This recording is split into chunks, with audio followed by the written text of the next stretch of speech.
और इन लोग की भविष्यवाणी कभी फेल ही नहीं हुई थी। तो इन्होंने एक कैलेंडर बनाया था और इनका गणित इतना तगड़ा था कि ये कैलेंडर जो बनाए थे बिना कैलकुलेटर, बिना कंप्यूटर, बिना मोबाइल के 2000 साल आगे तक का। और आज आप लोग इतने पढ़े लिखे हैं ना, अगले 100 साल का तुम कैलेंडर नहीं बना सकते। 31 दिसंबर 2012 बस मना रहे थे लोग ना कि कैसो कट जी तो और जैसे कटा, अब 1 जनवरी 2013 आया। वो 1 जनवरी 2013 का कोई खुशी नहीं मना रहा था। 1 जनवरी का खुशी इस बात का था कि 2012 गई लो जिसने भविष्यवाणी किया था 2020 में दुनिया में प्रलय आएगा, तबाही आएगी।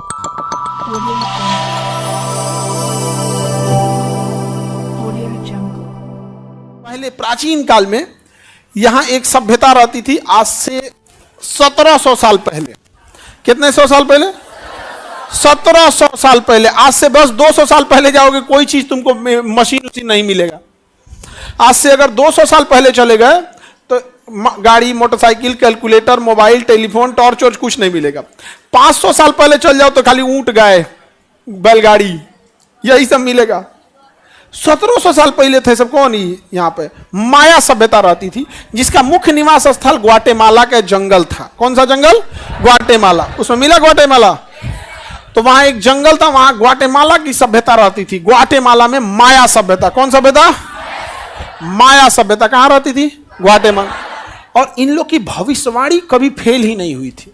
भविष्यवाणी कभी फेल नहीं हुई थी। और भविष्यवाणी जब फेल नहीं हुई थी तो इन्होंने एक कैलेंडर बनाया था और इनका गणित इतना तगड़ा था कि ये कैलेंडर जो बनाए थे बिना कैलकुलेटर, बिना कंप्यूटर, बिना मोबाइल के 2000 साल आगे तक। और आज आप लोग इतने पढ़े लिखे हैं ना, अगले 100 साल का तुम कैलेंडर नहीं बना सकते, हाथ चढ़ जाएगा, बना सकते हो। लेकिन वो वहां से 2000 साल आगे तक का कैलेंडर बनाए थे सब।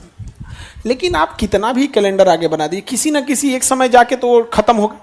फिर वो कहेगा इसके आगे आप बनाइए। तो वो कैलेंडर खत्म हो रहा था 2012 में, उसके आगे वो डॉट डॉट छोड़ दिए थे कि भैया हम लोग अब आगे कोई आएगा तो बनाएगा इसको कंटिन्यू। कोनो हल्ला कर दिया कि 2012 में दुनिया खत्म हो जाए, हल्ला कर दिया 2012 में दुनिया खत्म हो जाएगी। काहे कि माया सभ्यता की भविष्यवाणी कभी फेल नहीं हुई थी और उनका कैलेंडर 2012 के बाद डॉट डॉट था। तो हल्ला कर दिया कि 2012 में दुनिया खत्म हो जाएगी। हम दुर्गा पूजा के पंडाल में गाना बजता था, 2012 में आई भूकंप तू ही बचैबू ए माई। बजता था कि नहीं बजता था? अरे 2012 में तो क्या, आप लोग 2012 में छोटे होंगे, 4-5 में पढ़ते होंगे, 1-2 में, हाँ 3-4 में पढ़ते होंगे आप लोग यहाँ पर। हम लोग 2012 कैसे बीता हम ही लोग को पता है। हम लोग तो स्कूल कॉलेज लाइफ में एंट्री किए थे हम लोग, हम परेशान हो गए। सबसे तकलीफ दे दिन जानते हो क्या था?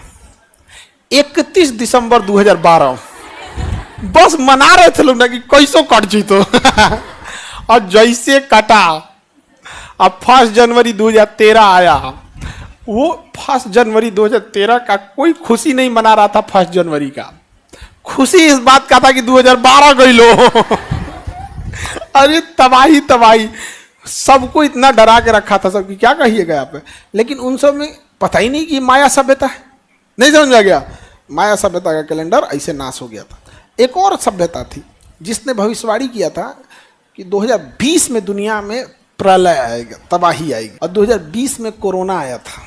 बाबा बेंगा, यू कौन बाबा हो? यू कौन बेंगा?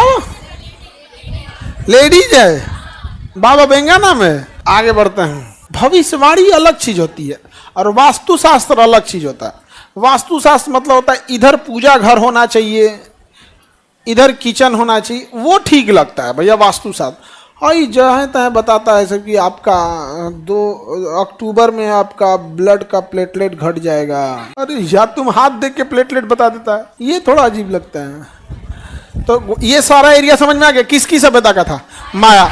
बट बेसिकली माया सभ्यता किस एरिया में थी? ग्वाटेमाला। ग्वाटेमाला के जंगलों में 2012 में इनका कैलेंडर समा हल्ला कर दिया कि दुनिया खत्म हो जाएगा। ऐसे दुनिया खत्म होगा? दुनिया खत्म नहीं होगा। यहाँ पे कोई नहीं बनाया, खाली छोड़े। उसके बाद तो हम लोग ही हैं।